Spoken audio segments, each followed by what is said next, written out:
Welcome back to the W. We're your hosts, John Boccardi.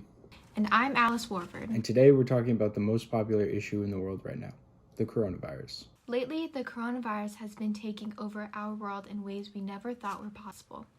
Millions of children are out of school, millions of people are filing for unemployment benefits, and thousands of people are facing a tough battle with their health.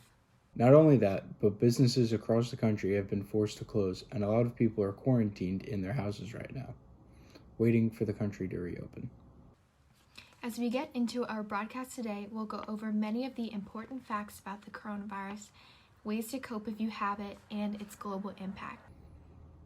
We'll go into the ways it has been affecting our everyday lives, and our senior reporters Patrick Hickey and Matt Bonsignore will also get the chance to sit down with our principal, Mr. Shanker, to talk about the impact that this pandemic has had on Westlake. With the viral pandemic COVID-19 breaking into the United States, there have been many questions into how this disease came to life and where it all began. We'll go to Patrick Hickey with the science behind COVID-19 and plans for a vaccine. Hi, I'm Patrick Hickey and welcome to the W.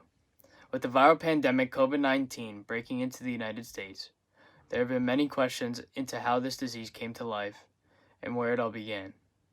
For starters, the coronavirus is a very common disease among animals such as cattle and camels, which raise a red flag as it is particularly rare that an animal to human transfer occurred.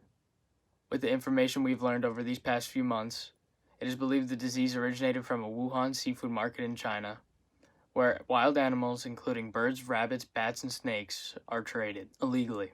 Since then, the contagion has spread rapidly across the globe and has caused society to look at our doctors and scientists for answers. What our experts have developed for the safety of mankind is to socially distance and quarantine for 14 days if you were to be exposed somehow by this said virus. Why, people ask? Researchers from the U.S. National Library of Medicine and the National Institutes of Health have found that the typical incubation period is about 5 days. About 97% of people who get infected and develop symptoms will do so within 11 to 12 days, and about 99% will within 14 days. So in our best interest to stay healthy, our best ideals right now are to create space from each other and isolate.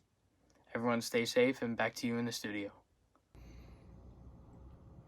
Human coronaviruses, first characterized in the 1960s, are responsible for a substantial portion of upper respiratory tract infections in children. Now to Stephen Pryer, who has a timeline of when COVID-19 first surfaced. Hi, I'm Stephen Pryer, and today I'm talking about the timeline of COVID-19. The first case of the coronavirus was in Wuhan, China. Symptoms of the coronavirus include fever, tiredness, and a dry cough. The impact of the virus is that people are losing their jobs, teachers can't teach correctly, and kids are getting bored at home. People should be taking precautions during this time, washing their hands as frequently as possible, staying home as much as possible. Hopefully we can get back to work and school soon. Back to you guys in the studio. Although there aren't medicines or vaccines to treat the coronavirus, there are certain ways to cope with it. John Boccardi tells us more. Hi, I'm John Boccardi and this is the W. Today I'll be talking about different ways to cope with the coronavirus.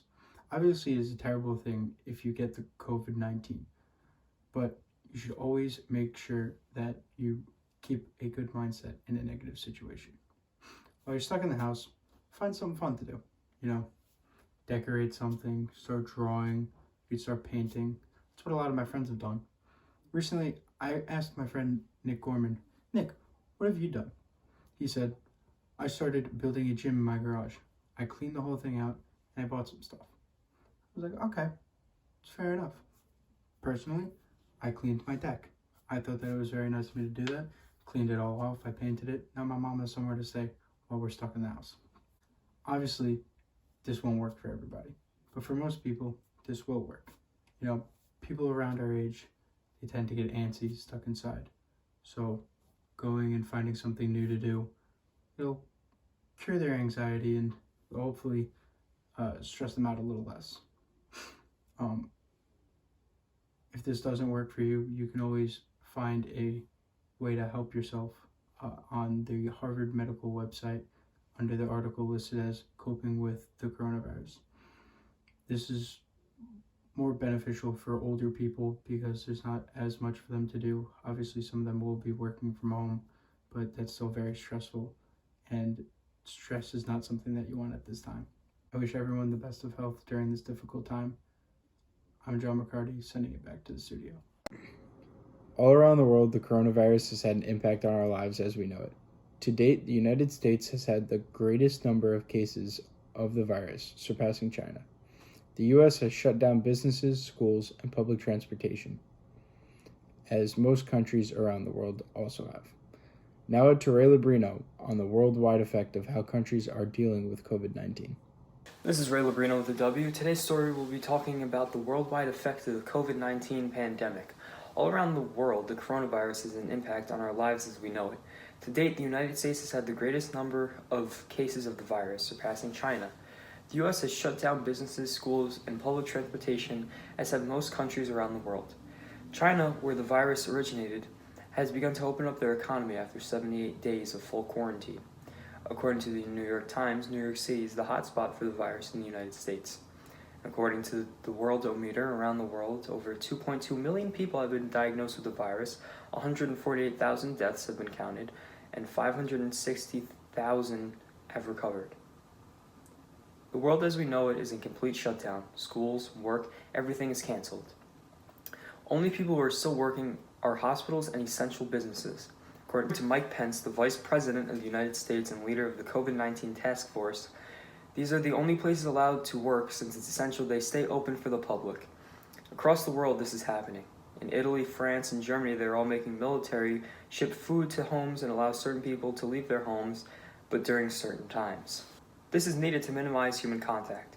Also in Hawaii and Japan, they are allowing no ships in or out of any harbors, unless the whole boat is cleared and same with its produce, according to the New York Times.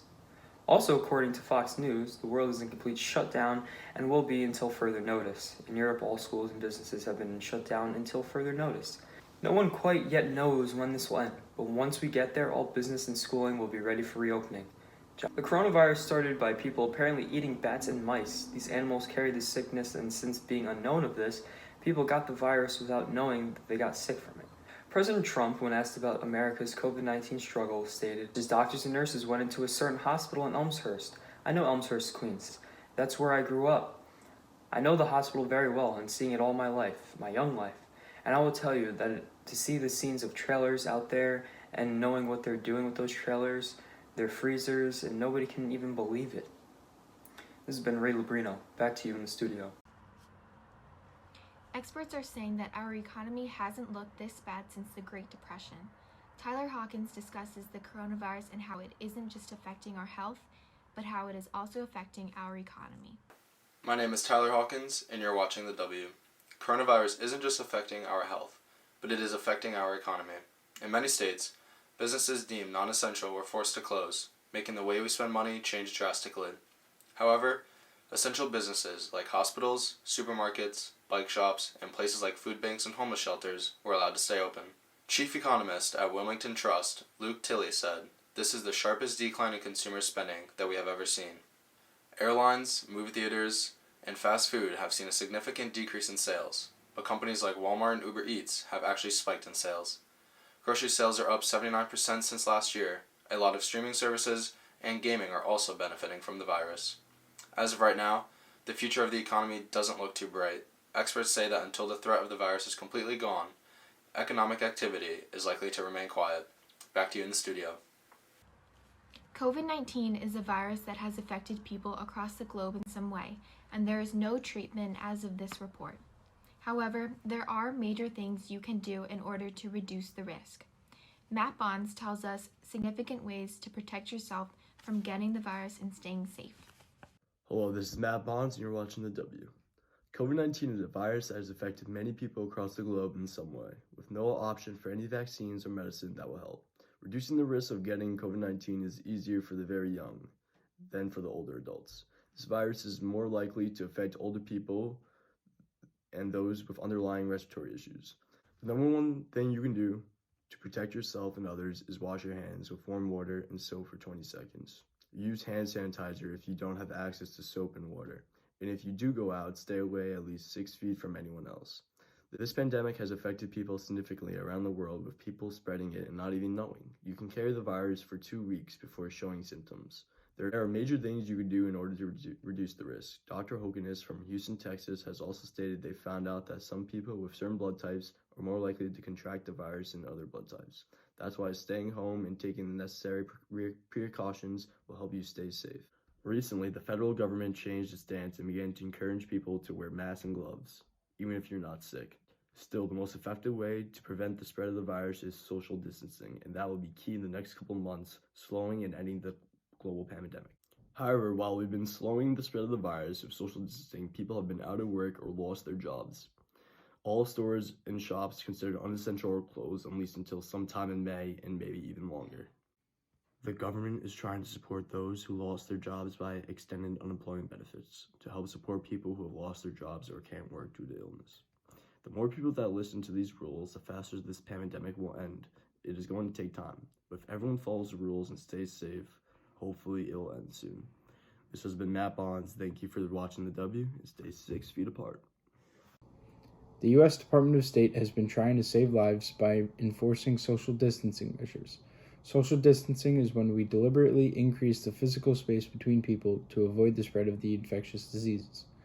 Here's Alice Warford with the latest on social distancing and what it could mean for our future.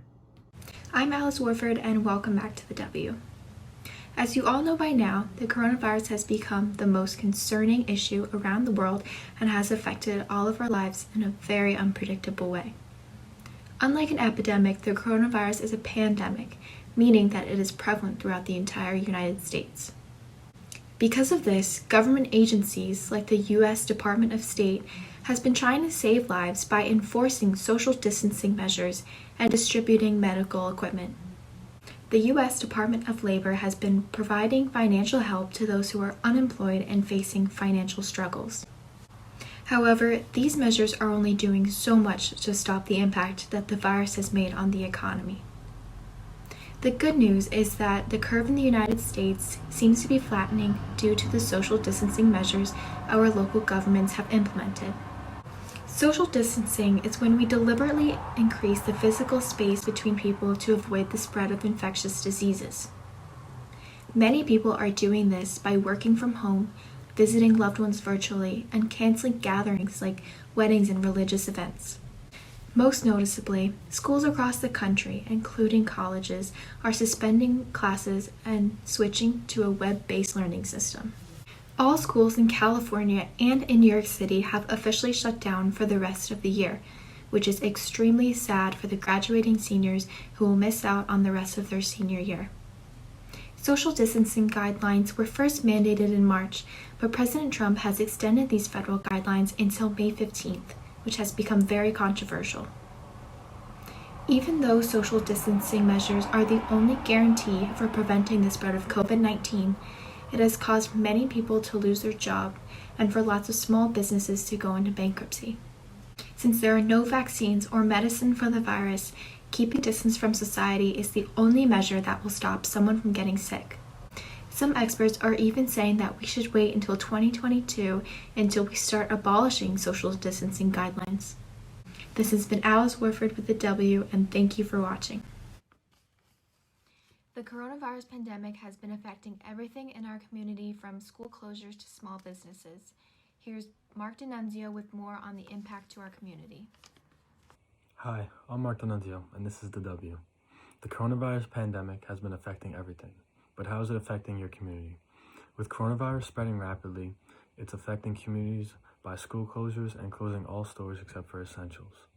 Also, it's keeping everyone inside and from making money to support their families. This is a huge impact throughout all communities. Everyone's bored, can't see their friends, can't leave the house, and with the new update, kids can't go back to school till at least the 15th. Now we go to Joe Ragusa about how students are especially being affected by the pandemic. Joe Ragusa here, reporting for the W at home, talking about COVID-19 and how it has affected the education in our school and all around the world. As of right now, we will be taking education online until further notice. Parents, teachers, and students have complained about online classes and find it very difficult. Teachers and students are having a hard time adjusting to their environment and having to do their studies at home. Doing their studies at home, they find it as a huge distraction, and a lot of problems can come with it. Today I'll be interviewing two students, one in Westlake and one out of Westlake, and what their process is like going through the education during quarantine. Here I'm with Greg Cafaro on FaceTime. How are you, Greg? Not too bad, Joe. How are you? Pretty good. Staying safe? Yeah. Good answer. Alright, so I got a couple questions for you about education. So one, what is the new process like of doing online learning? Do you like it? Do you hate it? I mean, I don't really like it because I feel like we're doing more work than what we did during school.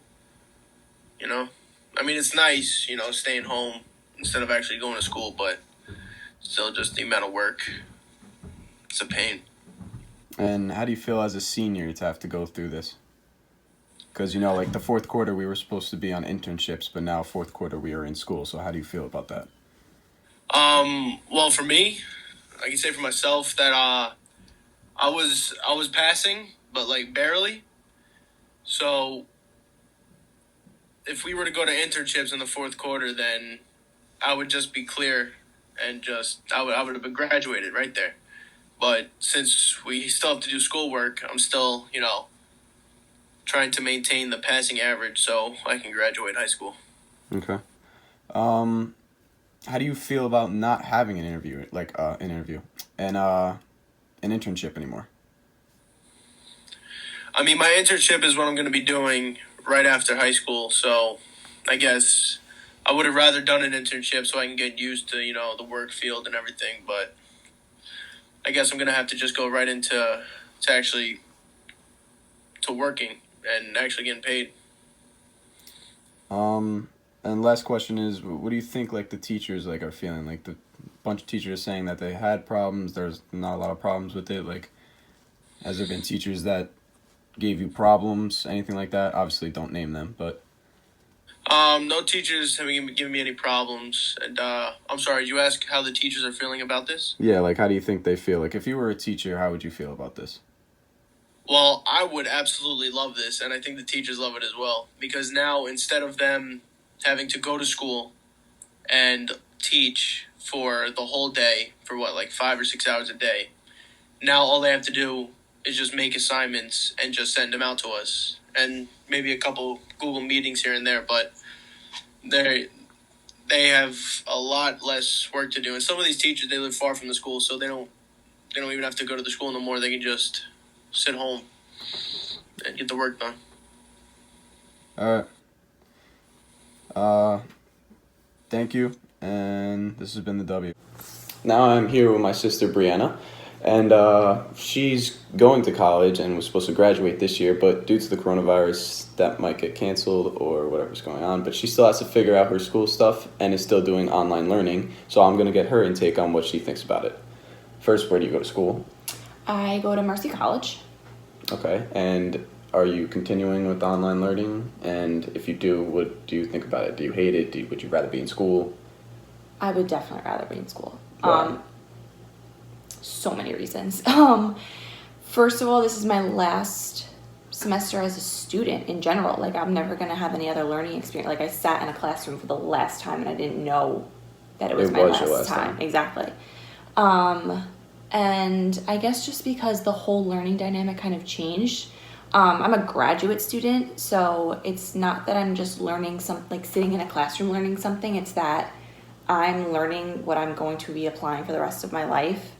And that's very hands-on. It's not so much textbook and lectures. It's more you have to be face-to-face with somebody and getting a learning experience. So I feel like we've kind of lost that whole experience.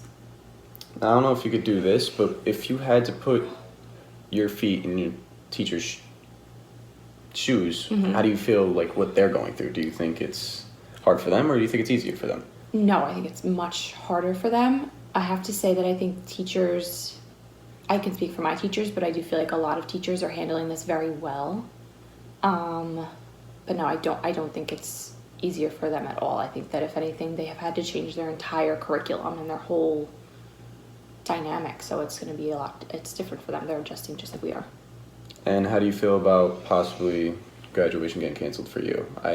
talked to a senior about it, and So either way, I will graduate in May. Some people that I go to school with may have to do a couple extra things over the summer, as far as in my program, for us to graduate, you have to get 300? No, I don't remember the number. 300 hours of therapy with a student.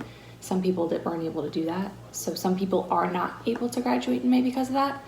I thankfully will be able to graduate still in May, but the actual ceremony's already canceled. We're having a virtual graduation. already. Mm-hmm.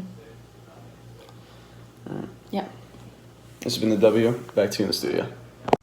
Due to the novel coronavirus, people are forced to limit their travel almost everywhere across the globe. James Stutz details the impact that the coronavirus has on transportation. Hi, this is James Stutz. Welcome back to the W. Due to the novel coronavirus, people are forced to limit their travel almost everywhere across the globe. There have been travel bans placed in 22 reported countries, prohibiting travel outside of the country, and even within countries, local travel is limited.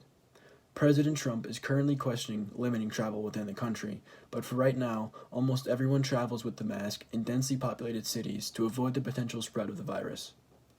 The response by governments has seriously affected our local, regional, and global transportation systems. Many airline workers have been left unemployed, and the resulting pressure to reduce service and shut down has put these companies into uncharted territories. The economy will undoubtedly be affected greatly from the sharp decline in transportation as well, which is another reason why we must work together to try and combat this virus the best we can. With the current state of not only our country but the entire world, it is imperative that we successfully socially distance ourselves from our peers, travel as little as possible, and stay home to limit the spread and the chance of getting the virus yourself. Back to you in the studio. An epidemic is a disease that affects a large number of people within a community, population, or region. A pandemic is an epidemic that's spread over multiple countries or continents. Now to Jerry Chicchillo with pandemic versus epidemic and some statistics of COVID-19. Hi, this is Jerry Chicchillo reporting for the W. Pandemic that's been all over the media is the coronavirus. A pandemic is an outbreak of a disease that affects everyone worldwide. An epidemic is a rapid spread of disease to a large population, which may eventually turn into a pandemic, as we have seen with the spread of the coronavirus. The coronavirus is an infectious disease that is easily spread, often by those who don't even know they have the illness. Most people infected with the coronavirus will experience mild to moderate respiratory illness and recover without requiring special treatment. Older people and those with underlying medical problems like cardiovascular disease, diabetes, chronic respiratory disease, and cancer are more likely to develop serious illness and need to be hospitalized. This pandemic has forced everyone into quarantine and is creating stress all over the economy.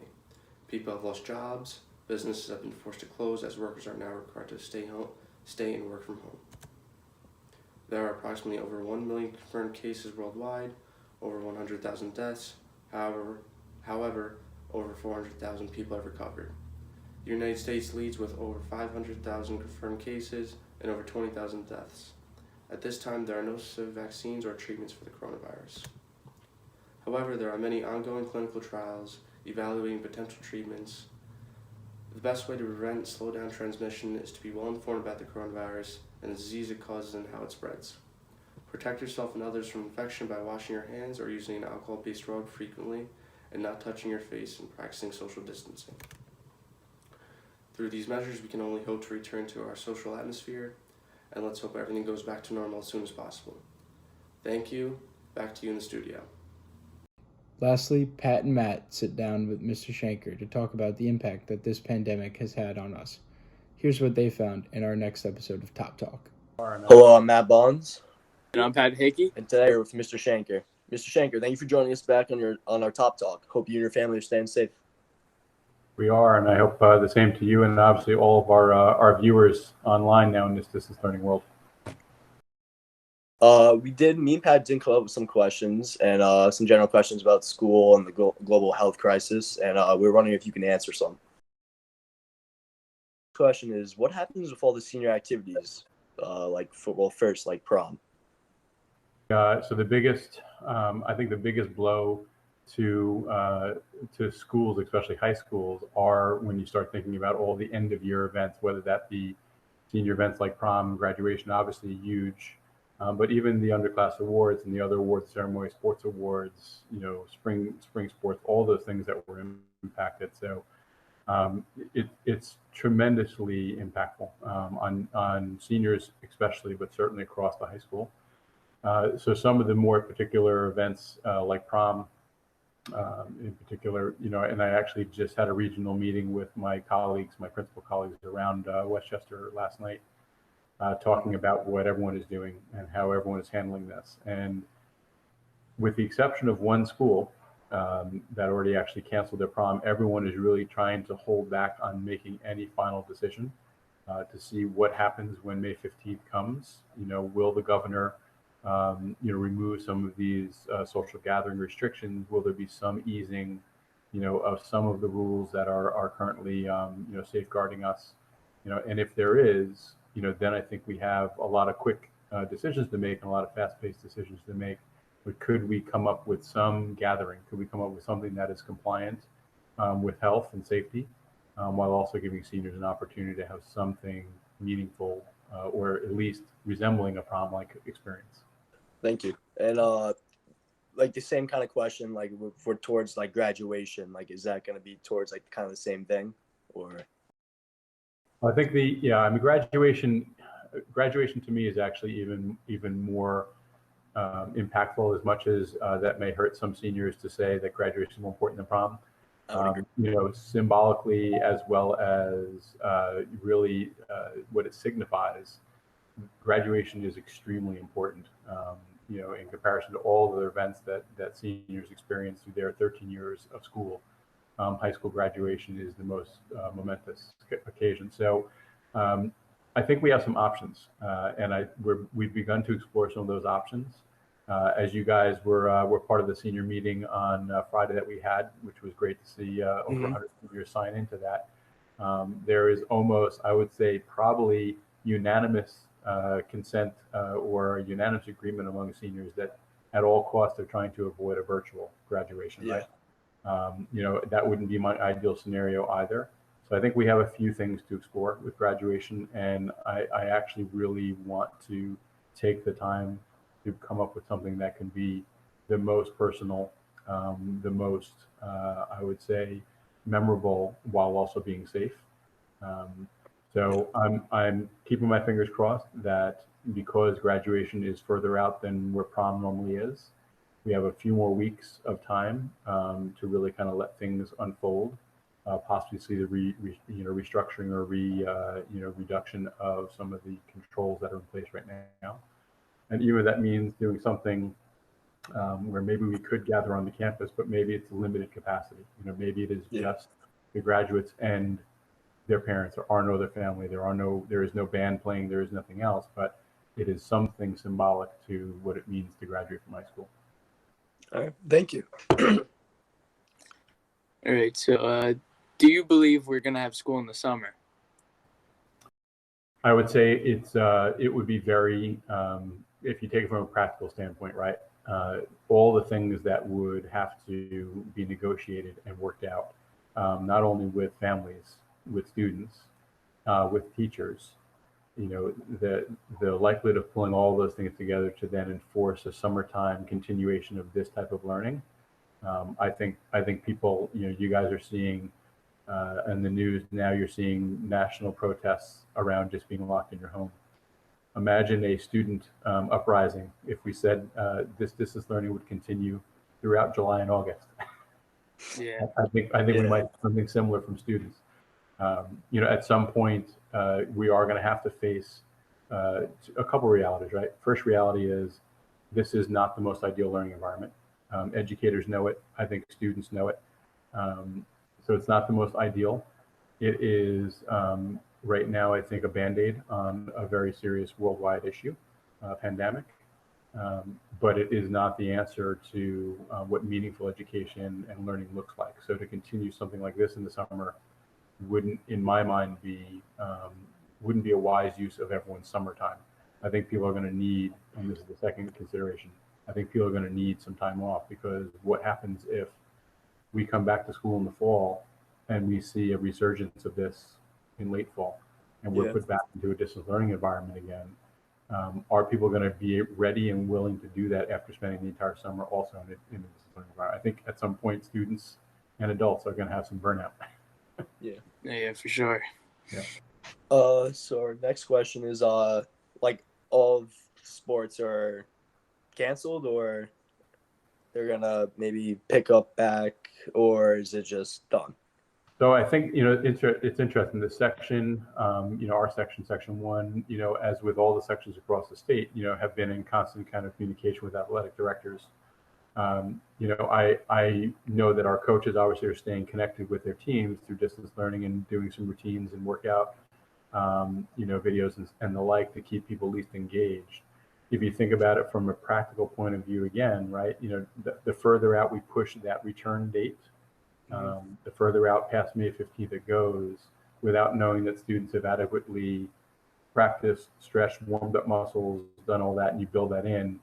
I don't know if there's going to be any real sense of true seasonal competition. If we were to be brought back, is there the potential for hosting some, what I would say, scrimmage-like games, and at least getting some chance to get on the field if you were looking forward to baseball, softball, lacrosse, or the like? Is there some chance of doing some of that? There might be, and I think it all depends on that date.